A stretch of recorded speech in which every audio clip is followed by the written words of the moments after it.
계속해서 공부하도록 하겠습니다. 175번 뭐죠? 열매실. 열매실, 처음에 열매실이었는데 나중에 이제 사실실로 확장되는 겁니다. 처음에 원래 만들 때 열매실이고, 움직이면 또 나오네요. 밑에가 이게 있죠? 이게 뭐죠? 조개패. 조개패가 한자 속에 들어가 있을 때는 돈과 재물을 나타내죠. 해봐, 돈, 재물. 돈, 재물을 나타냅니다. 한자 속에서는. 자, 집에 돈과 재물, 재물을 이런 식으로 딱, 이것은 어미 모자가 아니에요. 어미 모자가 아니고 물건을 딱 꿰놓은 모양입니다. 꿰놓은 모양. 집에다가 재물을 딱 꿰놓은 모양입니다. 어디 못 가게 이렇게 딱 꿰놓는다고. 그 모양이에요. 그 모습이 뭐 같아? 열매 모양 같다 해서 열매실이 됐고, 그게 사실적이다 해서 사실실이 됐어요. 약자로는 이렇게 씁니다. 약자로는. 일본어에서나 한국에서 약자로는 이렇게 써요. 근데 중국에서는 어떻게 쓴다고 되어 있어요? 이렇게 쓴다고 되어 있습니다. 이렇게. 근데 이게 뭘까요? 이게 중국어에서 해봐. 머리두. 머리두자입니다. 이미 했고, 머리두자이죠. 머리두자. 재밌게 말 설명했죠? 자, 등불주자. 등불주자. 심지주자죠. 등불처럼 한 번 켜주고 두 번 켜져. 어떻게? 크게. 자, 내 머리가 복잡했는데, 아까 복잡하다고 하셨는데, 복잡해서 등불처럼 한 번, 또 두 번 탁 크게 탁 켜졌어. 이게 뭔 말이냐면 영감이 떠올랐단 말이고 머리가 맑아졌다는 이야기입니다. 그래서 머리 두자가 그렇게 만들어졌어요. 자, 심지 등불처럼 두 번 어떻게 크게 딱 나한테 깨우침이 왔습니다. 그래서 머리가 맑아졌어요. 그래서 이게 우리나라에서는 이렇게 쓰지만 중국에서는 머리 두를 이렇게 쓰죠. 머리 두가 여기 들어갔네. 음짓면 밑에. 자, 여기는 열매실이 이렇게 바뀌었죠. 그래서 실자 발음 니을자는 받침이 탈락되고 뭐만 남아요? 시만 남죠.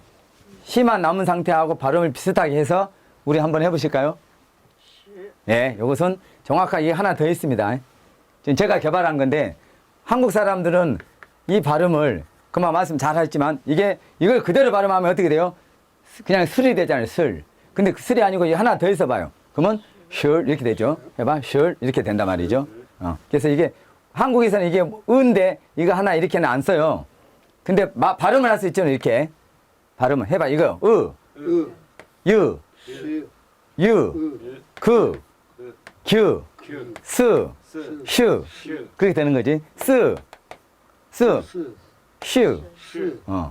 그렇게 된다는. 그러면 보통 이 발음을 이렇게 되면 이것을 할 때 이거 하면 발음이 틀리면 하나 더 하고 니을 받침 있는 등 없는 등 해서 이렇게 해버리면 해야만은 슈 이렇게 되잖아요.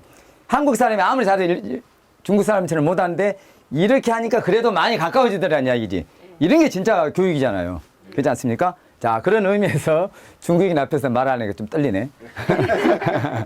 자, 발음이 이제 그렇게 정확해지잖아요. 하나 더 넣어버리니까 을을. 그러니까 이건 스에다 하나 넣어서 발음 한번 해봅니다. 자, 열매실, 사실실, 실.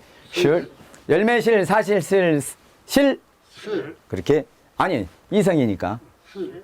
좀 올라가라고 해봐. 실. 이렇게 해주면 되겠습니다. 두 번째 발염을 보도록 하겠습니다. 발염자. 밑에 있는 걸 먼저 보셔야 돼.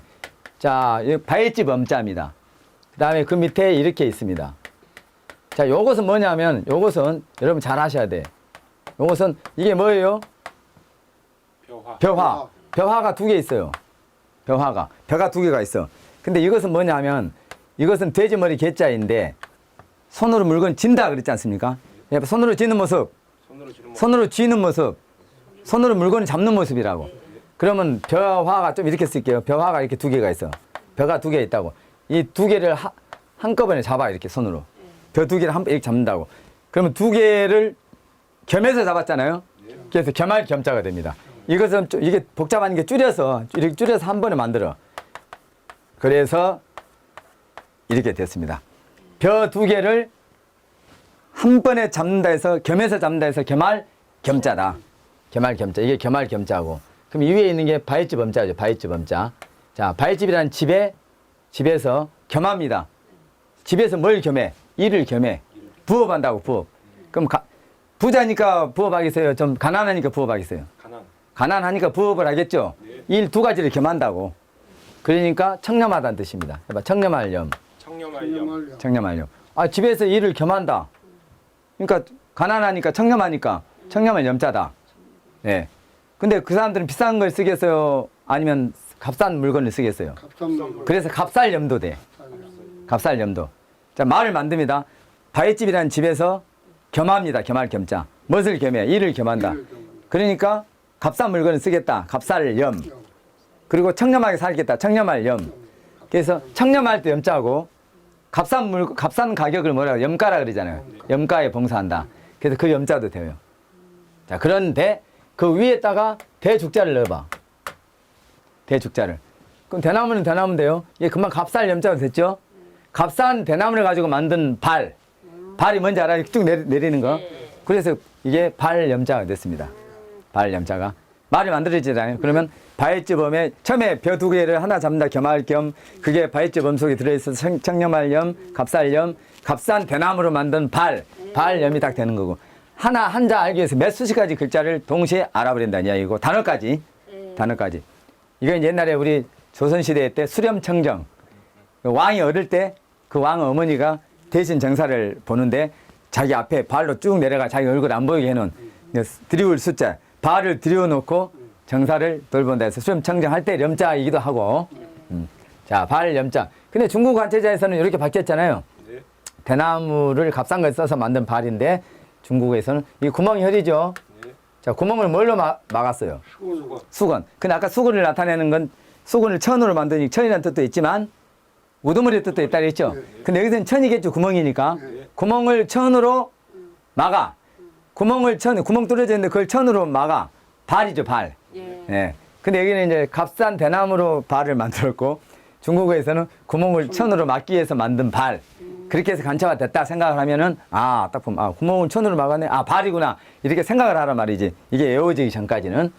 발염 미음이니까 니은 아니면 없어져야 되는데 여기는 니은으로 바뀌었네. 그죠? 자, 렴 할 테니까 이것은 이성이죠. 리엔 이렇게 발음을 하겠습니다. 해봐. 발염렴 리엔 발염렴 리엔 그렇게 해서 발염 외워지고 발음까지. 그 다음 보도록 하겠습니다. 코에듀 제품은 동영상 교재 및 서적으로 구성되어 있습니다. 중국어 간체자 교재는 핵심적이고 필수적인 중국어 간체자와 해당 번체자를 체계적으로 공부함으로써 중국어 발음 법칙까지 습득할 수 있습니다. 消消消 여러분 논하고 밭 있을 때 논은 그냥 평지에 있는데 밭은 좀 산쪽으로 올라가죠. 여기가 그렇게 있죠. 그래서 그렇게 생각하면 돼. 또 통호심으로 올라가니 밭을 향해 올라가니까 오를 등자하죠. 등산할 때 등자하죠.